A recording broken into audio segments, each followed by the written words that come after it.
Tengan muy buenos días, maestros y compañeros. Nosotros somos del grupo 4 de noveno A y ahora les explicaremos acerca de la obra El Gran Teatro del Mundo. Nuestro grupo está integrado por Ariana Melissa Escobar Asensio, Diego Enrique Guerrero Fuentes, Mónica Alejandra Hernández Díaz, Carla Guadalupe Quintanilla Ramírez y Cristian Alexander Soriano Maldonado. A continuación les diré el resumen del contenido. Bueno, la obra comienza con una breve introducción en la que podemos observar cómo el autor conversó con el mundo para proponerle que representen un papel que lo han de habitar en la Tierra. A medida que la obra avanza podemos ver cómo los personajes van apareciendo y se les va otorgando un papel asignado. De esta manera les comenta el título, que sería obrar bien, que Dios es Dios. Él les dice lo cuán importante es la representación y el gran valor que tiene. Luego el mundo les da una serie de elementos para que su representación sea más fácil. Enseguida podemos ver cómo el mundo va quitando los papeles, a la hermosura, a la discreción, al rey, al rico, al pobre, al labrador, y de esta forma se describen sus emociones y sentimientos hasta lo inevitable. De la manera que se acaba la representación. Podemos ver cómo el mundo quita los adornos o los elementos que había otorgado a cada uno, ya que no lo necesitan, dejando así lo siguiente. La hermosura dejó todo en la sepultura. El rico le quitaron las joyas. Al pobre evidentemente no tenía nada, tampoco el niño, y la discreción se va con buenas obras y buenas virtudes. El autor, al ver esto, llama a los actores la discreción y el pobre. Se sienta con ellos en una mesa con cáliz y con hostias. De esta manera mandó el purgatorio al rey, al labrador, al rico y al niño. El mundo, como podemos ver, perdona al labrador y a la hermosura, y los hace subir a la mesa. El niño se queda eternamente por el purgatorio, y el rico lo mandan al infierno. De esta manera concluye la obra. Los salvados, como podemos ver, alaban a Dios y dan gracias por su suerte. Análisis de los personajes. El autor representa a Dios, el creador. Este es el encargado de darle a los personajes todas sus herramientas que ocuparán. El mundo representa la creación, representa el escenario donde se desarrolla la representación de sus personajes. La ley de gracia representa los mandamientos de Dios. El rey representa a todo aquello que tiene poder sobre el hombre. La discreción es el personaje que representa a la religión y así a la iglesia. La hermosura es el personaje que representa a la hermosura humana. El rico es el personaje que representa a la fortuna. El labrador representa el trabajo. El pobre representa la pobreza y el niño representa así la inocencia. ¿Quién es el protagonista? El personaje principal es el autor, ya que representa a Dios, el máximo creador, y este es el que puede conversar con los personajes, y este es el que le entrega a los personajes sus elementos y así se valía a través de sus actos. ¿En qué momento y lugar se celebra la representación? No cuenta con un espacio y tiempo determinado. La acción dramática podría estar hablando sobre cualquier momento de la historia de la raza humana, ya que las maneras de vivir no cambian mucho a lo largo del tiempo. La acción alegórica y la construcción de personajes que son símbolos contribuyen a esta descontextualización tanto espacial como temporal. ¿Por qué el autor decide representar su obra? Calderón escribe El Gran Teatro del Mundo entre los años 1635 y 1636 como un acto sacramental para representarse en la fiesta del Corpus. No obstante, se representó en Madrid en 1646, en uno de los corrales comedias. Es además un género que Calderón cultivó mucho y que jamás han abandonado. Este autor de Calderón insinúa dar el punto de vista de la vida como una comedia o como un teatro. Según esto, todos nosotros deberíamos tener un papel que debemos representar. Explica el desenlace del acto sacramental. La obra concluye con el reparto de los cuatro personajes en cuatro espacios diferentes, cada uno destinado al lugar según hayan actuado a lo largo de su vida en la tierra. El rico y el avaricioso acabarán en el infierno con el alma consumida, el pobre y la discreción disfrutarán del banquete de Dios en el cielo. La hermosura, el monarca y el labrador aguardarán la salvación en el purgatorio. Al final, el infante muerto terminará sin pena ni gloria en un espacio no conocido llamado limbo.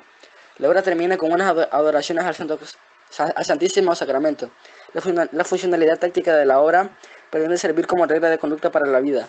En la religiosidad para que la que se representa como una especificación de la vida. A continuación, comentaré cómo se relaciona la obra El Gran Teatro del Mundo con el estudio de las religiones. En sí, la obra se clasifica como un auto sacramental, por tanto, en ella aparecen mencionados personajes bíblicos, como por ejemplo Moisés, o hasta Dios, que aunque no se presenta de forma concreta, es representado por el autor y su creación, que es el mundo. Y dentro de ese mundo u obra teatral entran los demás personajes literarios mencionados en la obra. Obrar bien, que Dios es Dios, así se llama la comedia. Todas las religiones tienen a un Dios o dioses a quien deben obedecer y alabar. Esta es una característica que durante el periodo de la historia de cada una de las religiones es muy sobresaliente. Es una característica que todas las religiones tienen en común. Al igual que la discreción, un personaje que representa la religión y la iglesia y que además es muy prudente, aprecia el mundo, es caritativo, pensativo y muy disciplinado, así es como las diferentes personas que constituyen las distintas religiones deben ver y respetar a su dios o dioses, al igual que a su prójimo y sus distintas creencias y costumbres. Y un personaje más a quien mencionar, el personaje de la ley de gracia, que representa los mandamientos de Dios, las leyes, que igual, como ya he mencionado anteriormente, es una característica que se une a la obediencia y alabanza. ¿Cómo se manifiesta la naturaleza religiosa de esta pieza teatral? Pues se manifiesta por medio de los diferentes personajes y lo que representan, como lo son el autor, representando a Dios, el creador, la ley gracia, que representa los mandamientos de Dios, la discreción, la religión y la iglesia, la hermosura, que representa la hermosura humana, el rico, la fortuna, el pobre, la pobreza, el labrador, el trabajo, el niño, la inocencia, el rey, el poder, una voz, el juicio final y el mundo. Este último es como el más importante, ya que el mundo representa la creación y en él se van formando los hechos característicos de cada religión. Se forma el origen, los distintos personajes principales en la historia de cada cultura, sus costumbres, sus tradiciones, sus leyes y sus dioses. El más próximo de la virtud cristiana es la discreción estudiosa, ya que le dan el don del ayuno y de la oración. Con estas hace buenas acciones, dichas que le salvan al final de la obra. El mundo le entrega a los personajes diferentes regalos o virtudes adecuados a su personalidad y nombres. A hermosura le entrega belleza física y vanidad. Al rey le entrega majestad, lustre y grandezas. Al rico, joyas, lujos y poder. A discreción le da religión, ayuno, oración y bondad. Al labrador le da un azadón y trabajo de arado. Al pobre no le entrega nada, de hecho lo deja hasta desnudo. Y al niño no le dio ni vida, ya que nace muerto en el sepulcro. Al final de la obra, a cada personaje le quita lo que le otorga, dependiendo de cómo hicieron su personaje. A algunos le quita más y a algunos no les quita nada.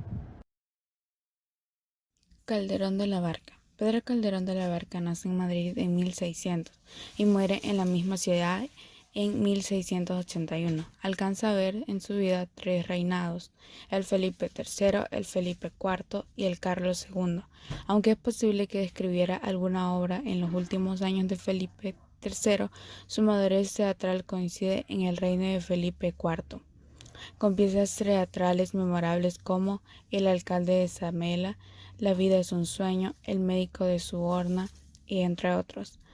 Pero a partir de 1651, tras su ordenación sacerdotal, su producción teatral profana para los corrales de comedia decrece, aunque sigue ejerciendo su pluma en el teatro mitológico para palacio y en los autos sacramentales, y esa es su labor en los años de vejez con el reinado de Carlos II. Con una formación profunda en el colegio de jesuitas y universidad, no faltó en la vida de Calderón la experiencia militar en los frentes, los azares de su juventud y algún amor.